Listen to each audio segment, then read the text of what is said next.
Welcome to the Three Martini Lunch. Grab a stool next to Greg Columbus of Radio America and Jim Garrity of National Review. Three Martinis coming up.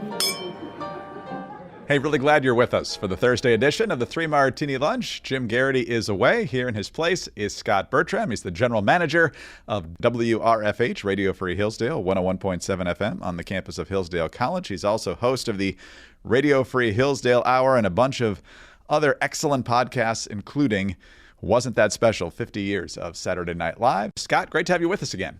Greg, glad to be here. Thank you. Well, let's start with the big story. That's the one that we got after we finished recording yesterday, and that's Trump's decision on the tariffs. He announced them on April 2nd, and on April 9th, he backed down to some extent on most countries with the very significant exception of China. So yesterday, the president sends out on social media, based on the lack of respect that China has shown to the world markets, I am hereby raising the tariff charge to China by the United States of America to 125% effective immediately. At some point, hopefully in the near future, China will realize that the days of ripping off the USA and other countries is no longer sustainable or acceptable. Conversely, and based on the fact that more than 75 countries have called representatives of the United States, including the Departments of Commerce, Treasury, and the U.S. Trade Representative, to negotiate a solution to the subjects being discussed relative to trade barriers, tariffs, currency manipulation, and non-monetary tariffs, and that these countries have not, at my strong suggestion, retaliated in any way, shape, or form against the United States, I have authorized a 90-day pause and a substantially lowered reciprocal tariff during this period of 10%, also effective immediately. Wall Street loved that yesterday. The Dow up nearly 3,000 points, the S&P 500 making its biggest jump in well over a decade. As we record today, late Thursday morning Eastern time, the Dow's off again, more than 1,000. So the volatility continues. So what happened here is being spun in a number of different ways. The Deputy Chief of Staff, Stephen Miller, says it's the greatest economic master strategy from an American president in history. Everybody who doesn't like Trump says that he got rolled here and that watching the market plummet, he had no choice but to tuck his tail between his legs and repeal most of the tariffs. And then Rich Lowry over at National Review says the easier way to enter into trade negotiations with our major allies and tariff China would have been to enter into trade negotiations with our major allies and tariff China. So, Scott, it's interesting to watch this play out. I think the markets definitely made a lot of people, certainly in the Republican Party, nervous and potentially the president nervous. I think it was instructive perhaps to have the world protest, but only China really step out with the reciprocal tariffs and everybody else step back. So now they're kind of isolated here. How do you see it? I guest hosted a morning show all last week as the tariffs were rolled out and spent a lot of time talking about two things. One, most relevant to discussion today, is the fact that even as this happened, we didn't know what the goal was, and we had conflicting messages on the goals. We were going to reorder the American economy and bring manufacturing jobs back and bring plants back. And at the same time, it was, potentially we can make a deal here and give us a call and make your best offer. And you had, in fact, two administration members on Sunday on differing Sunday morning shows saying different things about exactly what the goals of these tariffs were. So it was always an odd fit and an odd rollout, and it all comes down to the fact that Trump loves tariffs. This is, you can get him to roll on a number of things. You can get him to perhaps switch sides. Who talked to the president last has his ear, influences him in some way. The dude loves tariffs. He's loved tariffs for decades. He talks about them all the time. He's a tariff guy. So none of that should have been surprising in any real way. But what was the goal? What is the end point? If you're asking people to put up with hardship, where does it end? And what do we get out of it in the end? And none of that was really clear. And simply telling people, well, don't look at your 401ks, it doesn't matter, it's just a paper loss, whatever. That was terrible messaging. That was never going to work. It was never going to assuage those people who were real jittery about the rollout of tariffs.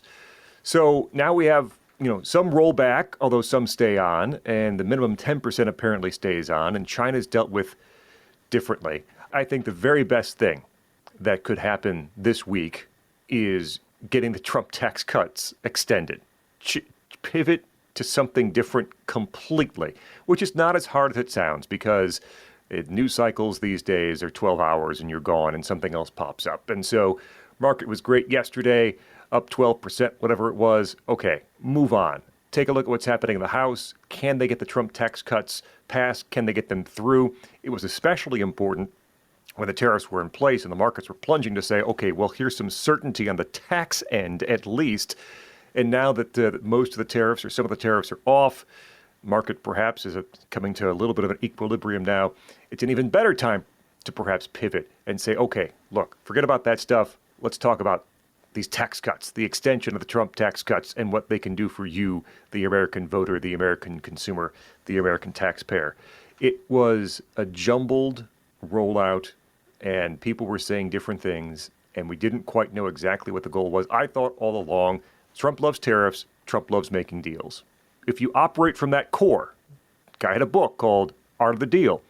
He loves tariffs. He loves making deals. All right, well, he's going to put tariffs on, and he'd love for people to reach out and tell him nice things and try to make a deal so he can get the best, whatever out of this other country. I always thought in the end that's what it would come down to, that the tariffs were a tool for Trump to open negotiations with countries to get something out of them. And at least right now, as we record, it looks like that's where we stand. And we've seen that kind of strategy with Canada and Mexico. We're going to apply these. Okay, we got a concession on border security or cracking down on fentanyl or something, and now we're going to pull those back at least for 30 days. This is a 90-day pause. Some people on the left are saying that there weren't 75 countries that actually reached out. That was just a messaging ploy. I guess we'll find out soon enough. If we start hearing announcements about renegotiated trade deals, then we'll know that a lot of this was certainly legitimate. So very, very interesting to watch here. What do you think happens now with Peter Navarro, especially with the Peter Navarro-Elon Musk dust-up? Has this damaged Navarro's stock? Is it just boys being boys, as Caroline Levitt said, and the president's more than happy to let him slug it out in public and everybody's still in his good graces? What do you see? Team of rivals, Greg. Team of rivals. Navarro's always been an odd fit based on his past before joining the Trump administration. Musk is on his way out, if not out already. And so, I don't know. Who does the president want to speak on his behalf? In the end, it doesn't matter because the president only speaks on the president's behalf when it comes down to it. Maybe Caroline Levitt, but advisors are given talking points, but the president speaks for the president, and that can change tonight, and that can change tomorrow, that can change in the midst of recording the show. By the time we're done, we'll look and something will have changed. Today's podcast is sponsored by BetterHelp. And if we've learned anything over recent years, especially in the wake of COVID, we got to make sure everybody's doing well when it comes to mental health. Mental health is just as important as physical health. And honestly, they're kind of one and the same. But some people are reluctant to do it for a variety of reasons. And one of those reasons is cost. So let's talk numbers for just a second, because traditional in-person therapy can cost anywhere from $100 to $250 per session, which adds up very quickly. But with BetterHelp Online Therapy, you can save on average of up to 50% per session. With BetterHelp, you pay a flat fee for weekly sessions, which saves you big on costs and on time. And with over 30,000 therapists, BetterHelp is the world's largest online therapy platform, having served more than 5 million people around the world. It's also very convenient. You can join a session with just the click of a button, and it helps you fit therapy into your busy life. Not only that, you can switch therapists at any time. Your well-being is worth it. Visit betterhelp.com/3ML to get 10% off your first month. That's betterhelp, HELP.com/3ML. All right, Scott, on to our second martini now, and I think we have to classify this as kind of crazy, not the political niceties you would expect between two people, and you know one of these people, at least the reputation better than I do, even though I grew up in Michigan, and that's Michigan Governor Gretchen Whitmer. She was in town for multiple reasons yesterday, but one of them was to stop by the White House and visit with President Trump, and she was still in the Oval Office for some reason while he was signing some executive orders, one which every person should be glad when it comes to the water flow out of your shower heads, and then others restricting people's access to classified intelligence and so forth. But the president, oddly effusive in his praise for Whitmer. We're honored to have Gretchen Whitmer from Michigan, great state of Michigan, and she's really done an excellent job and a very good person. I would say fact check false on both of those last two statements, but he also was talking about how they were working together to support a base in Michigan, military base in Michigan. But then Whitmer herself gave a speech yesterday in Washington where she extolled the value of the Trump tariffs and where she and the presidency eye to eye. I understand the motivation behind the tariffs. And I can tell you, here's where President Trump and I do agree. We do need to make more stuff in America. More cars and chips, more steel and ships. We do need fair trade. All right, Scott. Whitmer can't run for governor again. Just about everyone believes she's running for president in 28. Trump can't run again. Maybe there's some mutual respect because they've both won Michigan in their various campaigns. But what's really at work here? These people seem completely unlikely to ever be allies in any meaningful way. So what's your read? That picture of Governor Whitmer in the back of the Oval Office looking uncomfortable is sure to show up in various places. Donald Trump called Governor Whitmer half Whitmer during his first term in office. And has changed his tune, at least yesterday.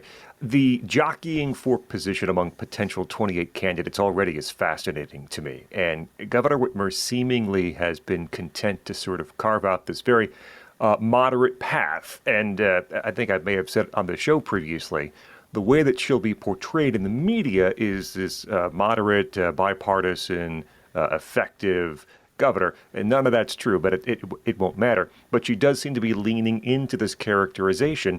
And she has not been antagonistic toward Donald Trump or the Trump administration since this second term began. She's actually issued statements saying she's looking forward to working with Donald Trump on X and Y. I think that's one of the reasons that Donald Trump said nice things about Governor Whitmer yesterday as she was in the back of the Oval Office. Now, it might not be what John James wants to hear. John James is a Republican congressman who just this week announced he's running for the Republican nomination for governor, and Whitmer's not running.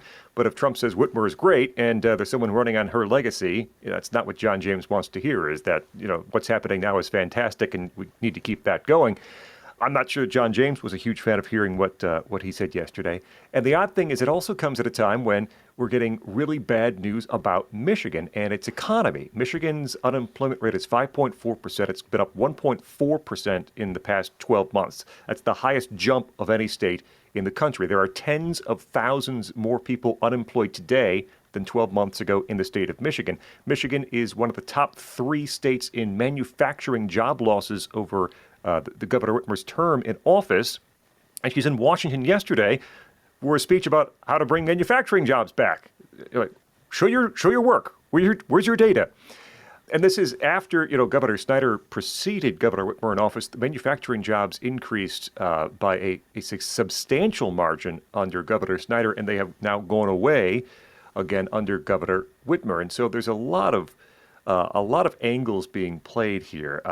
And even on the tariff issue where she comes out and says, tariffs are good, just not this way, that Donald Trump did them. This is really inadvertently putting Democrats in a bit of a trick bag here because, Bernie Sanders and the far left, they love tariffs. Governor Whitmer says she likes tariffs too, just not this way. But you look at the reaction the markets had this past week. How can a Democratic presidential candidate come forward, whomever it might be, and say, I love tariffs. We just got to do them the right way. Everyone's going to look at 1,000-point drops day by day in the market and say, wait a second. Maybe the whole thing isn't a very good idea whatsoever. Maybe we shouldn't be doing that at all. So there are weird sort of ancillary side effects from what happened over these past few weeks, too. Governor Whitmer has chosen a different path than J.B. Pritzker, who's been very much has been attacking Trump over and over again in these past couple of months. Different track than Gavin Newsom. Jared Polis in Colorado came out yesterday and said, no, tariffs are always bad. So this jockeying for position is very interesting. And the kind words that Donald Trump said about Gretchen Whitmer are sure to appear in any number of Democratic ads in 26 or 27 if she has any traction whatsoever in the primary. Yeah, that is fascinating because on the one hand, he's, a death sentence to your campaign if he's heaping praise upon you. For a general election, you could potentially argue, look, I don't agree with this guy on 95% of the things, but I can still work with anyone to get things done that matter to the American people or the people of Michigan whatsoever. So very weird. I'm not sure that it helps her, and it also doesn't help John James, like you said. And Gretchen Whitmer apparently following in the footsteps of Jennifer Granholm, who was also a manufacturing job disaster. The second lost decade in Michigan when it comes to manufacturing jobs. Whitmer is the COVID lockdown queen, except it's for actually herself. 5 years ago today. 5 years ago today, Greg, she signed the order that said you can't buy seeds or buy paint in Michigan during the early months of COVID. The fact that there just hasn't been an avalanche of people whose political careers ended because of that is a sad commentary on this country, because by the time we got to even the 22 midterms and certainly 24, other issues just got onto the scene. Nobody really paid a price for all the loss of freedoms that were imposed during COVID, including Gretchen Whitmer. How's your business doing? Well, we know how your business is doing. If you're a manufacturer in Michigan, Gretchen Whitmer has not made things better. But whether you're kind of riding the market right now or wondering what interest rates will do, or maybe keeping an eye on inflation, there are certain things you can't control, but there are certain things you can. And for more than 38,000 businesses, they have future-proofed their operations with NetSuite by Oracle, the leading cloud ERP platform. NetSuite by Oracle integrates key business functions like accounting, financial management, inventory, and HR into one seamless system. You can gain real-time insights and forecasting to make proactive, data-driven decisions. You can also close your books in days and not weeks, meaning that you spend less time on past reports and more time focusing on future growth. And that's really the key here. Small business experts will tell you, spend your time focusing on what matters most, growing your business. These things have to be done, though. Accounting, HR, all that stuff. Let the AI do it. And nobody does it better in that world than NetSuite by Oracle. If I needed it, I'd be using that for sure. Also, please download the CFO's Guide to AI and Machine Learning at netsuite.com/martini. The guide is free to you at netsuite.com/martini. That's netsuite.com/martini. It's time to embrace the suck once again. The Watchdog on Wall Street podcast with Chris Markowski. Every day, Chris helps unpack the connection between politics and the economy and how it affects your wallet. Every stock market sell-off is different. The media will tell you it's the end of the world. Don't believe it. If you have an investment plan, you'll be just fine. Whether it's happening in D.C. or down on Wall Street, it's affecting you financially. Be informed. Check out the Watchdog on Wall Street podcast with Chris Markowski on Apple, Spotify, or wherever you get your podcasts. All right, let's move on to our definitely crazy third martini here. Scott, who sits on the campus of Hillsdale College, one of our finest institutions, I would say the finest institution of higher learning. Yes, I'm a grad. But out in California, they've got a significant problem out there as it relates to the state-run community college program. This is from calmatters.org. For years, scammers have targeted community colleges across the state, posing as students in order to steal money from scholarships or government financial aid. Recent state reports suggest the problem is getting worse. In 2021, the California Community Colleges Chancellor's Office reported that about 20% of college applicants were likely fake. In January of 24, the state said it was up to about 25%. Now it's around 34%, according to the most recent data from the last calendar year. Quote, those are the ones that are stopped, said John Hetz, Executive Vice Chancellor for the data team at the Chancellor's Office. The scammers that aren't stopped have stolen millions of taxpayer dollars. Cal Matters reported that these fake students received more than $5 million from the federal government and nearly $1.5 million from the state, according to anonymized reports that colleges submitted to the state from September of 21 through December of 23. Faculty say they're exasperated from working as detectives and trying to suss out which students are real. Of course, the system is saying that this is really not a big deal. It's relatively small, this scope of fraud, Scott. So this shouldn't be too shocking. There's plenty of fraud everywhere where taxpayer dollars are available. So what do you make of this seemingly growing problem out in California? If you don't mind, I want to read a little bit more from inside the story because this has left my mouth agape. So there's a teacher and talking about if you drop the student in like the first week, there's no problem. The fraud can't exist. Student's gone. After that, it's tougher. And so she does an assignment in the first week and asks the students to submit a video introducing themselves using a webcam or an iPhone. She started with 35 students. Within the first week, she kicked out a few who didn't submit a video. 4 students found a workaround, sending her a written response instead.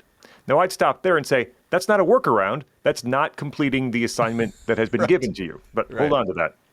The text was generic, she said, something like ChatGPT would write, but she wasn't willing to drop them from the course. Are these students who are having technological challenges, she asks? Maybe they didn't have a webcam. Maybe they didn't understand the assignment. It was really hard to suss out what was going on with them. How do you not understand the assignment, which is send me a video?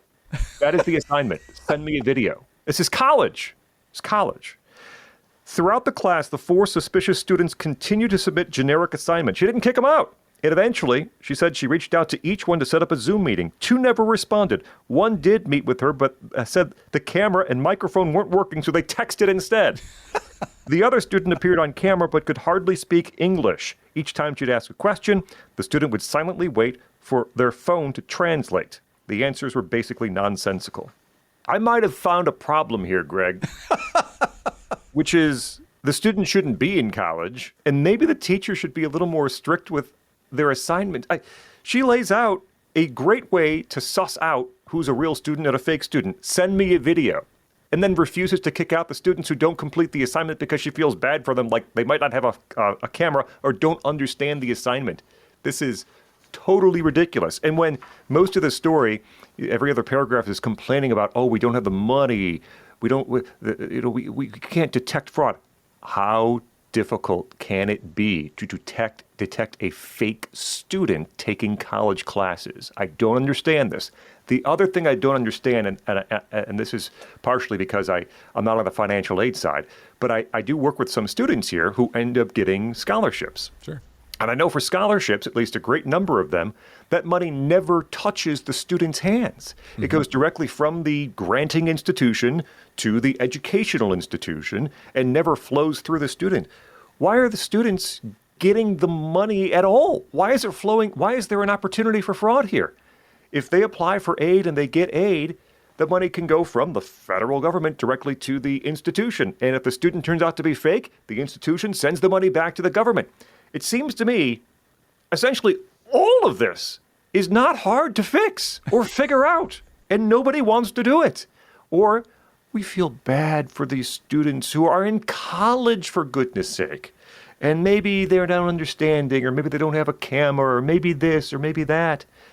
If you want to fix the problem, fix the problem. This is not hard. It should not be hard. I know it's sus, to borrow the phrase from the younger kids, the whole system and how this is allowed to flourish in the first place. So, yeah, I'm not in any way worried that this They don't have in-person interviews? How do you get in? There's nothing. You have no contact. How do you not know a student is fake? I don't get it. I don't think they do have in-person interviews. They just Apparently have not. ChatGPT write their essay, if an essay is even required, and then just slap up the application. There's a line in here somewhere. I don't know if I'll find it. Here. By statute, California's community colleges are required to accept any legitimate student, and state leaders have spent decades making it easier for students to enroll. Don't even have to meet. Don't even have to be in person. I mean, again, with the teacher, send me a video, that clearly means that no one is in a classroom at all. It's all virtual instruction. I mean, again, there are multiple ways to try to figure this out. But as someone said, the scope is relatively small, Greg. It's only $30 million this year, right? Is that the number? That's how you know they're lefties, right? Because, it's not that big of a deal. It's just $30-some million. Come on, what's the big deal? So, and if you're listening to us talk about this and going, who cares about California's community college system? Well, it's your tax dollars. Yep. Your tax dollars are being wasted in so many different ways here in Washington, state governments, educational institutions, all over the place. There is not a bunch of fiscal discipline happening. I can assure you of that. So, Scott, exasperating. I'm sure it makes you even more glad to be working where you are. And actually, it makes me think about being a fake student is what it makes me think about. Seems really easy, I gotta tell you. Scott Bertram, Hillsdale College General Manager, WRFH, Radio Free Hillsdale, 101.7 FM. He's the director of the Hillsdale College Podcast Network and the host of many different podcasts, including Wasn't That Special? 50 Years of Saturday Night Live. I'm Greg Corombos. Scott will be back with us tomorrow for the Friday edition of 3 Martini Lunch. Until then, please subscribe to the 3 Martini Lunch. If you don't already, tell your friends to do so as well. Also, thank you for your 5-star ratings and your kind reviews. Please keep those coming. Get us on your home devices. All you have to say is play 3 Martini Lunch podcast. Follow us all on X. Scott is at Scott Bertram with just 1 T in Scott. Jim is at Jim Garrity. I'm at Greg Corombos. Have a great Thursday. Join us again Friday for the next 3 Martini Lunch.